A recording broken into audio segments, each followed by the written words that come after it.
Las Eninías, diosas de la venganza, eran llamadas por prudencia y propiciación las Euménides, las bien intencionadas. La conciencia moderna igualmente concibe todos los factores íntimos de perturbación como dependientes de su actividad propia. En una palabra, se los incorpora, intenta domesticarlos, sin confesarse con franqueza, que de esta forma ha recurrido a un eufemismo apotropeico. Se siente empujada a ello por la inconsciente esperanza de aniquilar la autonomía de los complejos, desbautizándolos. La conciencia se comporta en esto como un hombre que, al oír un ruido sospechoso en el sótano, sube presuroso al granero para comprobar que allí no hay huella de ladrón y que por consiguiente el ruido era una pura imaginación. En realidad, este hombre prudente no se ha atrevido a bajar al sótano. Para empezar, es difícil de comprender por qué el miedo incita a la conciencia a hacer entrar los complejos en el marco de su propia actividad. Los complejos parecen de tal insignificancia, de una futilidad tan ridícula, que inspiran vergüenza y disgusto, y todo es bueno para ocultarlos. Sin embargo, si fueran en realidad tan fútiles, ¿podrían ser al mismo tiempo tan penosos? Es penoso lo que causa un tormento, un disgusto. Esto atestigua ipso facto una cierta importancia, que no debería considerarse una bagatela. El hombre tiene demasiada tendencia a proclamar irreal, siempre que se puede, todo lo que le molesta. La explosión de la neurosis indica el momento preciso en que los medios mágicos y primitivos del gesto apotropeico y del eufemismo resultan impotentes. A partir de ese momento el complejo se establece en la superficie de la conciencia. No es ya posible evitarlo. Y al manifestarse, asimila paso a paso la conciencia del yo, al igual que ésta se esforzaba en el pasado por asimilar al complejo. Su dominio engendra, en definitiva, una disociación neurótica de la personalidad. En el curso de un desarrollo semejante, un complejo revela su fuerza originaria, capaz, en ocasiones, de suplantar la potencia del complejo del yo. En tales circunstancias se comprende que el yo tenga todos los motivos para someter al complejo a una prudente magia del verbo. Es evidente que el yo teme la amenaza alarmante de lo que puede cubrirle y ahogarle. Entre los seres llamados normales hay un gran número que conservan a skeleton in the cupboard, un esqueleto en el aparador. Bajo ningún pretexto se debe aludir a su presencia, pues el temor que ese fantasma al acecho inspira es inmenso. Las personas que intentan mantenerse en el estadio de la irrealización de los complejos invocan las neurosis para intentar probar que los complejos son la marca de las naturalezas enfermizas, de las que gracias a Dios ellos no forman parte, como si fuera un privilegio de los enfermos el contraer enfermedades. La tendencia a incorporarse, a asimilar los complejos, con objeto de vaciarlos de su realidad, bien lejos de probar su nada, atestigua su importancia. Es una confesión negativa del temor instintivo, acusado por el hombre primitivo en presencia de cosas oscuras, invisibles y que se mueven por sí mismas. Este temor surge en el primitivo con la caída de la noche. Igualmente, los complejos, en el hombre civilizado, ensordecido durante la jornada por el ruido de la vida, alzan su voz durante la noche con más fuerza, impidiendo el sueño o turbándolo con pesadillas. Los complejos son, en efecto, objetos de experiencia interior a los que no se podría encontrar en plena luz, en la calle ni en la plaza pública. De los complejos dependen el bienestar o el malestar de la vida personal. Son los lares y los penates que nos esperan en el hogar familiar, de cuya paz tan peligroso es jactarse demasiado. Son el Gendelfolk que turba nuestras noches. Mientras estos genios malignos solo molestan al vecino, no hay peligro en la casa propia. Pero en cuanto comienzan a atenazarnos, hay que ser médica para saber cuántos complejos son parásitos devastadores. Para tener una impresión plena de la realidad de los complejos, es preciso haber visto a familias destruidas por ellos, moral y físicamente, en pocos años. Es preciso haber contemplado la tragedia sin par y la miseria desesperante que dejan tras sí. La idea de que se imagina un complejo, de que los complejos son imaginarios, parece pues ociosa y muy poco científica. ¿Se quiere una comparación médica? A los complejos hay que compararlos con infecciones o tumores malignos que brotan sin la menor intervención de la conciencia. Esta comparación, por otra parte, no es completamente satisfactoria, pues los complejos no son por esencia de naturaleza malsana, son propiamente manifestaciones vitales de la psique, sea ésta diferenciada o primitiva. Esta es la razón de que encontremos sus huellas innegables en todos los pueblos y en todas las épocas. Los monumentos más antiguos de la literatura los contienen. Así, por ejemplo, la epopeya de Gilgamesh describe la psicología del complejo de poder con una maestría sin igual, y el libro de Tobías, en el Antiguo Testamento, relata la historia de un complejo erótico y de su curación. La creencia en los espíritus, universalmente difundida, es una expresión directa de la estructura del inconsciente, estructura basada en complejos. Los complejos son en efecto las unidades vivientes de la psique inconsciente, cuya existencia y cuya compleción casi sólo ellos permiten constatar.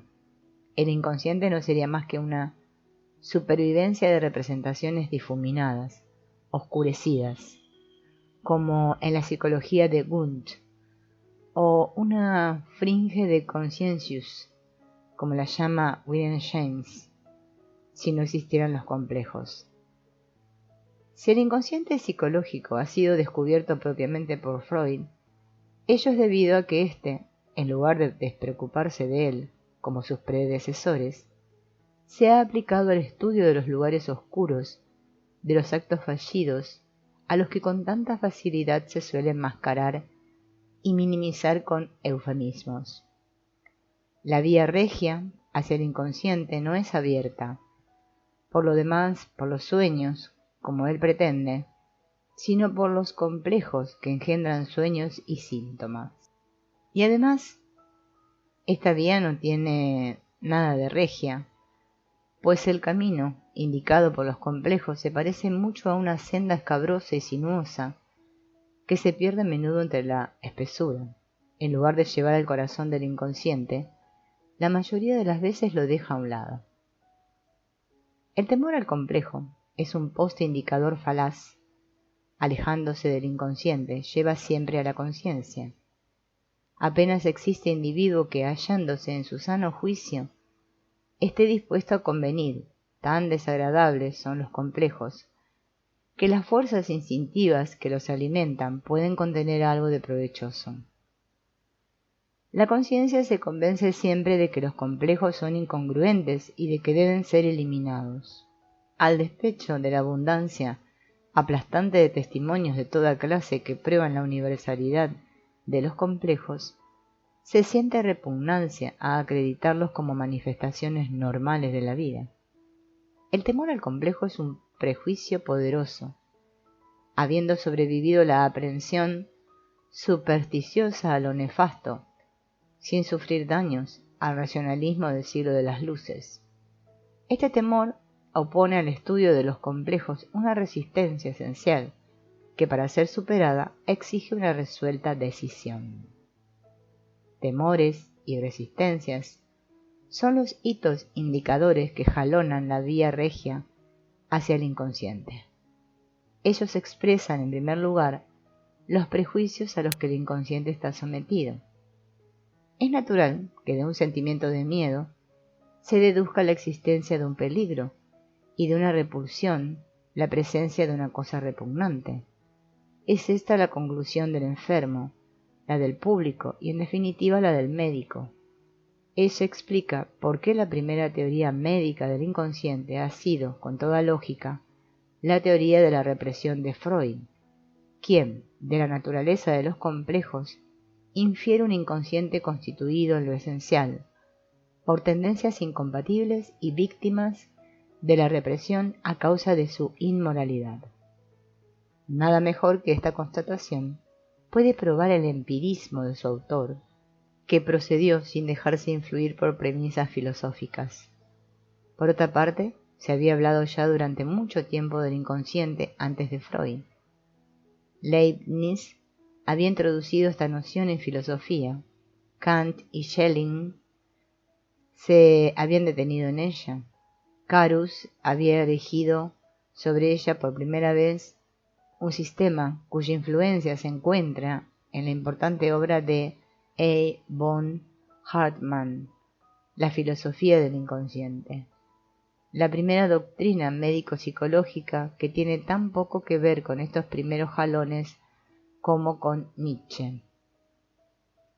La teoría freudiana es una descripción fiel de experiencias reales, descubiertas a lo largo de la investigación de los complejos. Pero como ésta no puede hacerse sino en forma de diálogo, la elaboración de las concepciones es función no sólo de los complejos de uno de los interlocutores, sino también de los del otro. Todo diálogo que se aventura en estos dominios poblados de angustias y de resistencias aspira a lo esencial, al incitar al sujeto a la integración de su totalidad. Obliga también al interlocutor a afirmarse en su integridad, en su totalidad, sin la ayuda de la cual sería vano querer llevar la conversación a esos trasfondos sembrados de asechanzas.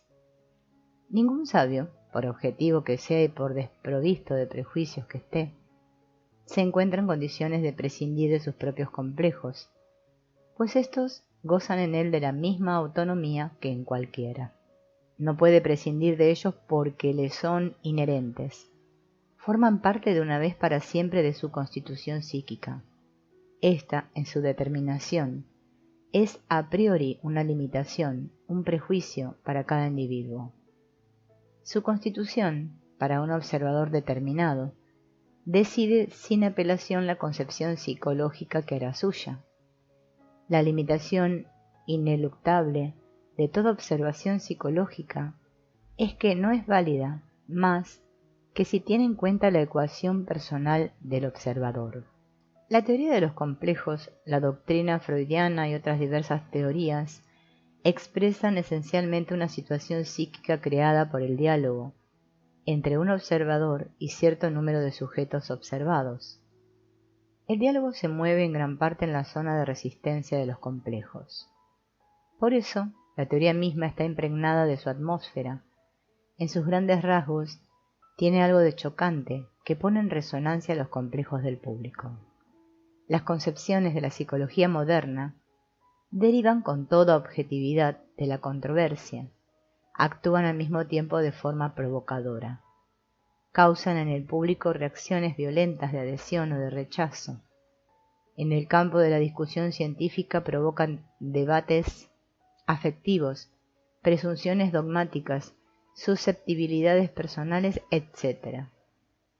La psicología moderna, estos hechos lo demuestran, se ha aventurado en la investigación de los complejos en un dominio psíquico tabú, rico de una multitud de temores y de esperanzas.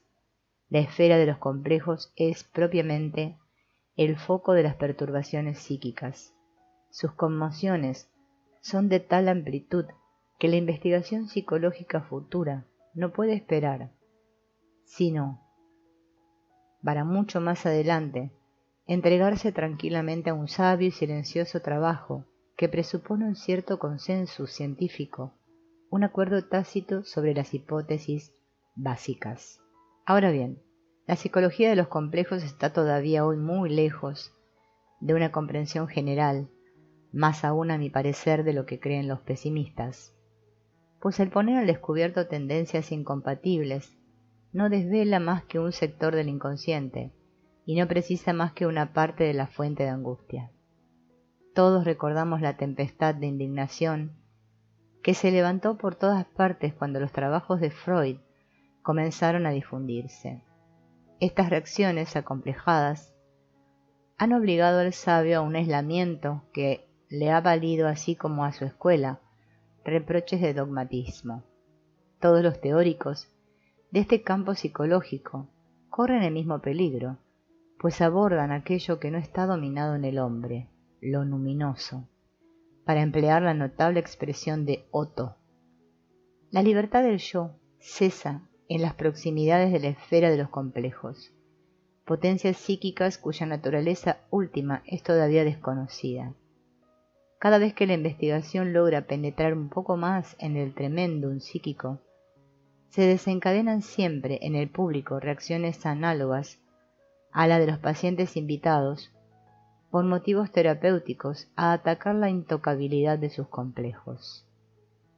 Esta exposición de la teoría de los complejos puede evocar en el oyente no experto la descripción de una demonología primitiva y de una psicología del tabú.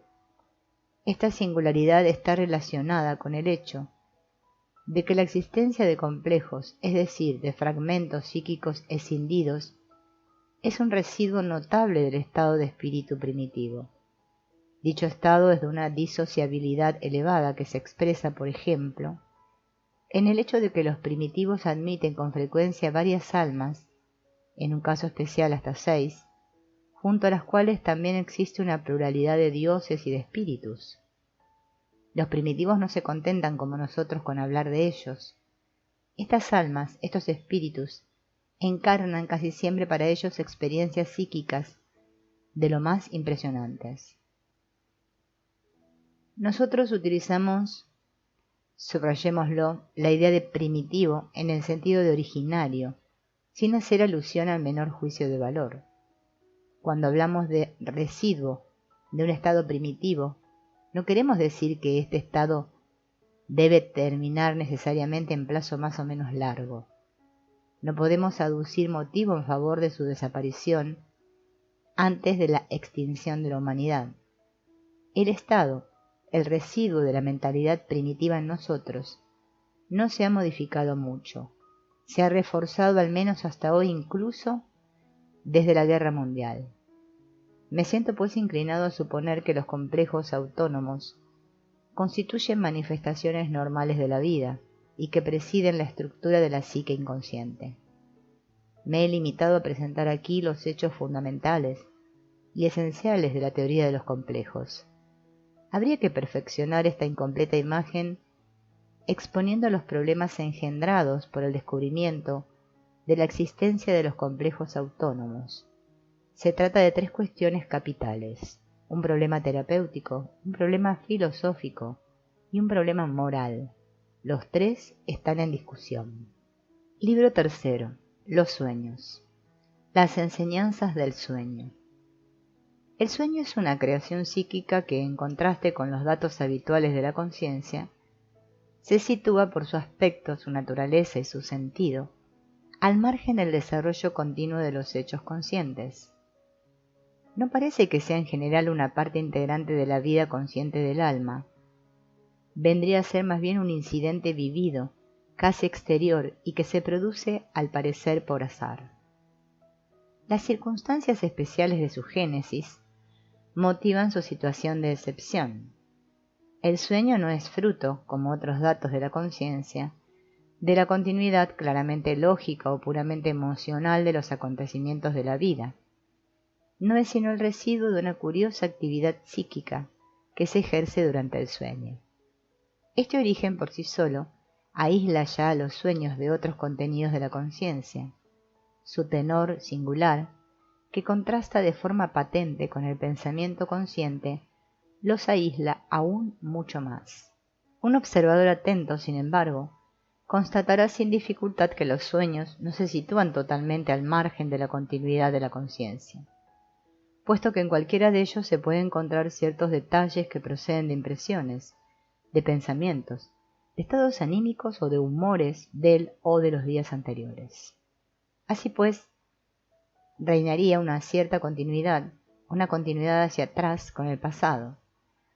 Pero no pasará desapercibido tampoco que los sueños además poseen, si se me permite la expresión, una continuidad hacia adelante, pues algunos ejercen en ocasiones notorios efectos sobre la vida mental consciente de sujetos a los que nada permite calificar de supersticiosos o de particularmente anormales.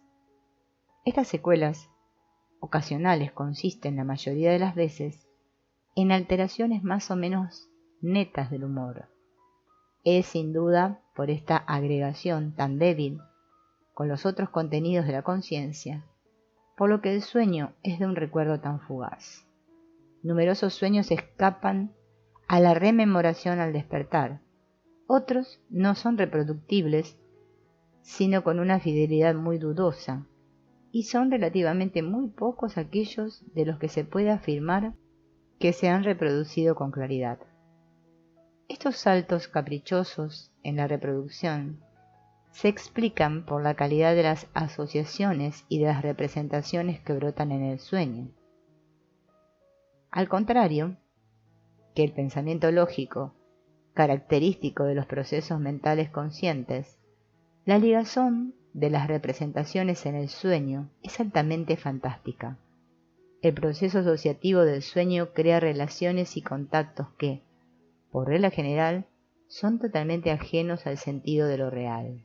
Esto es lo que hace que comúnmente se diga que el sueño es absurdo. Antes de emitir semejante juicio, consideremos que el sueño, con sus pormenores y sus detalles, forma para nosotros una entidad impenetrable. Semejante juicio por nuestra parte no es, pues, sino la proyección sobre el objeto de nuestra incomprensión. A pesar de esto, el sueño puede poseer perfectamente su propia significación. Dejando aparte las tentativas, que tienen la máxima antigüedad, de conferir el sueño y sacar de él un sentido profético, es el descubrimiento de Freud el que prácticamente representa las primeras investigaciones emprendidas para penetrar el sentido del sueño. A estas investigaciones no se le puede negar el epíteto de científicas, puesto que su autor ha indicado una técnica gracias a la cual él mismo y numerosos investigadores pretenden llegar al resultado buscado: comprender el sentido del sueño, sentido que no es idéntico a las alusiones significativas contenidas por fragmentos en el sueño manifiesto. No es cosa de someter aquí la psicología del sueño concebida por Freud a una discusión crítica. Mi objeto es otro. Quisiera describir brevemente las adquisiciones más o menos ciertas y probablemente duraderas de la psicología onírica. Preguntémonos, para empezar, ¿qué es lo que nos autoriza a atribuir al sueño una significación que se aparta de los residuos de sentido poco satisfactorios contenidos en el sueño manifiesto? Una justificación legítima reside en el hecho de que Freud se ha visto llevado a concebir el sentido oculto del sueño de una forma completamente empírica y no de forma deductiva. La comparación de las fantasías oníricas y de las imaginaciones en estado de vigilia en un mismo individuo nos proporciona otro argumento en favor de la eventualidad de una significación oculta y no manifiesta. No es difícil ver, en efecto, que estas imaginaciones en estado de vigilia poseen, más allá de un sentido superficial y concreto, una significación psicológica profunda. Como la brevedad de la exposición nos impide citar un ejemplo, destaquemos simplemente que una buena ilustración de esto se encuentra en un género muy antiguo y muy difundido de relato imaginativo representado de forma típica por las fábulas de Esopo. Hay entre ellas, por ejemplo, un relato fantástico de las acciones del león y del asno, fantasmagoría objetivamente irrealizable, su sentido superficial y su acepción concreta son abracadabrantes, pero su moralidad oculta es evidente para todo lector por reflexivo que sea. Los niños, lo cual es característico, ponen su interés en el sentido esotérico de la fábula y experimentan un vivo placer. En cualquier caso, sin embargo, la aplicación concienzuda del procedimiento técnico, gracias al cual se analiza el contenido manifiesto del sueño, proporciona, con mucho, el mejor argumento en favor de la existencia de una significación onírica oculta. Esto nos lleva a un segundo punto capital, al procedimiento analítico mismo. Como antes, no deseo ni criticar ni defender los descubrimientos y las convicciones freudianas, sino limitarme a lo que me parece definitivamente establecido. Si consideramos que el sueño es una creación psíquica, con el mismo derecho que cualquier otro proceso mental, no tenemos, para empezar, absolutamente ningún motivo para suponer que su naturaleza y su destino obedezcan a leyes y a fines totalmente diferentes de los de otras operaciones psicológicas. De acuerdo con el principio principia explicandi praeter necessitatem non sunt multiplicanda, debemos analizar el sueño como haríamos en cualquier otro producto psíquico, mientras algún hecho contradictorio no nos lleve a hacer algo mejor. Sabemos que todo proceso psíquico, considerado desde el punto de vista causal, se presenta como la resultante de los datos psíquicos que le han precedido. Sabemos además que este mismo proceso, considerado bajo el aspecto de su finalidad y dentro de el episodio psicológico en curso, revela un sentido y un alcance que le son propios. Es preciso aplicar al sueño esta doble forma de ver. Comprender el sueño, psicológicamente hablando, exigirá, pues, primeramente, que busquemos las reminiscencias vividas que lo componen. Así, para cada una de las partes de la imagen onírica, habrá que remontarse a los antecedentes. Un ejemplo. Una persona ha tenido el siguiente sueño. Se pasea por una calle en la que hay un niño jugando y corriendo. Aparece un coche y aplasta al niño. Remontémonos a los antecedentes de los elementos de este sueño, gracias a los recuerdos de quien lo ha soñado. La calle la reconoce como una por la que pasó la víspera. El niño es el hijo de su hermano, al que visitó el día anterior. El accidente lo recuerda un accidente que sucedió realmente unos días antes de que se enteró por los periódicos. Como se sabe, el juicio corriente se detiene en una reducción de este tipo, tras lo cual se dice, claro, de ahí viene mi sueño. Es evidente que desde el punto de vista científico, semejante reducción es totalmente insuficiente. El sujeto del sueño pasó, en la víspera, por muchas calles. ¿Por qué su sueño eligió precisamente aquella? Ha oído hablar de numerosos accidentes. ¿Por qué este y no otro? Aclarar los antecedentes constituye un primer paso, pero es todavía insuficiente, pues solo un acoplamiento, una concordancia de varias causas, puede darnos una determinación verosímil de las imágenes del sueño. Por consiguiente, se debe intentar reunir, agrupar otros materiales. Según este mismo principio de rememoración, se utiliza el método de las asociaciones libres. Esta investigación evidentemente proporciona materiales muy diversos y muy heterogéneos, cuyo único rasgo común parece ser la relación asociativa con el contenido del sueño, relación sin la cual no habrían sido evocados con ocasión de este sueño.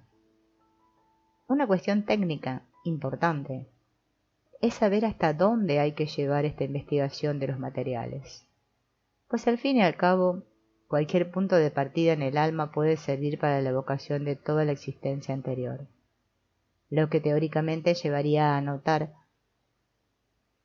para cada sueño toda la historia pasada del individuo. No obstante, tenemos que limitarnos al estudio de los materiales psíquicos absolutamente indispensables para la comprensión del sueño. Su limitación es naturalmente arbitraria, en la medida en que, como dice Kant, la comprensión no es sino un conocimiento adecuado a nuestras intenciones.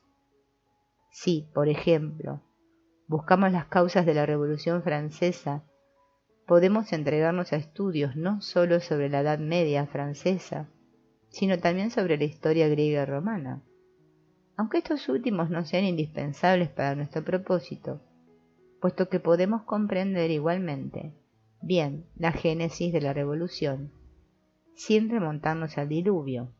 Solo buscaremos pues materiales asociativos en la medida en que parecen necesarios para atribuir al sueño una significación utilizable. La reunión en sí de los materiales asociativos, exceptuando su limitación, escapa al arbitrio del sabio. Una vez reunidos, los materiales deben ser sometidos a una criba y a una elaboración, cuyo principio se encuentra en las reconstrucciones históricas o científicas. Se trata esencialmente de un método comparativo, cuyo curso naturalmente no tiene nada de automático. Depende en buena parte de la destreza y de los propósitos del investigador. La explicación de un hecho psicológico exige que sea considerado desde un doble punto de vista, desde el punto de vista de su causalidad y desde el punto de vista de su finalidad. Hablo de finalidad intencionadamente para evitar toda confusión con la noción de teleología. Con finalidad quiero designar simplemente la atención psicológica inmanente hacia un objetivo futuro, hacia una significación por venir. Todo hecho psicológico lleva en sí una significación de este orden, incluso los fenómenos puramente reactivos, como por ejemplo las reacciones emocionales. La cólera, que inspira la injuria sufrida, incita a la venganza. Y un duelo ostensible despierta la piedad de los demás. Someter los materiales asociativos engendrados por el sueño a un examen causal es reducir el contenido manifiesto del sueño a ciertas tendencias e ideas fundamentales que, descritas por las asociaciones, son naturalmente todas generales y elementales. Por ejemplo, un joven enfermo sueña: me hallo en un huerto y cojo una manzana. Miro con preocupación en torno mío para ver si alguien me ha visto. Sus asociaciones son las siguientes. Se acuerda de haber robado una vez, siendo niño, varias peras en un huerto. El sentimiento de tener la conciencia sucia, que es particularmente vivaz en el sueño, le recuerda una desventura de la víspera. Se encontró por la calle a una muchacha conocida que le era indiferente y cambió con ella unas palabras. En ese instante pasó un amigo suyo y se apoderó de él una curiosa sensación de malestar, como si tuviera algo que reprocharse. La manzana le recuerda la escena del paraíso terrestre y el hecho de que él jamás ha comprendido por qué el probar el fruto prohibido tuvo tan graves consecuencias para Adán y Eva. Siempre se había irritado por aquella injusticia divina, dado que Dios había creado a los hombres tal como son, con su intensa curiosidad y sus apetitos insaciables. A la mente del que ha tenido el sueño acude a sí mismo el recuerdo de que su padre le castigó a menudo de forma incomprensible por ciertas cosas, y con una severidad muy especial un día en que fue sorprendido observando a escondidas a unas niñas bañándose. Esto se asocia con la confesión de que últimamente se ha embarcado en una aventura sentimental con una criada, aventura que todavía no ha llegado a sus fines naturales. La víspera del sueño ha tenido una cita con la criada. El conjunto de estas asociaciones revela con toda evidencia la íntima relación del sueño y de este acontecimiento de la víspera. La escena de la manzana, a juzgar por los materiales asociativos que suscita, parece querer simbolizar evidentemente una escena erótica. Por otra parte, una multitud de motivos diversos incitan a pensar que esta cita de la víspera repercute en los sueños del joven. En ellos coge la manzana paradisíaca que la realidad le ha negado hasta entonces. Todas las demás asociaciones se refieren al otro hecho de la víspera, esa curiosa sensación de haber obrado mal, de tener la conciencia sucia, que se apoderó del joven mientras charlaba con una muchacha que le era indiferente. Esta sensación se encuentra en la evocación del pecado original y en la reaparición de las veleidades eróticas de su infancia, tan severamente castigadas por su padre. Todas estas asociaciones convergen hacia la culpabilidad.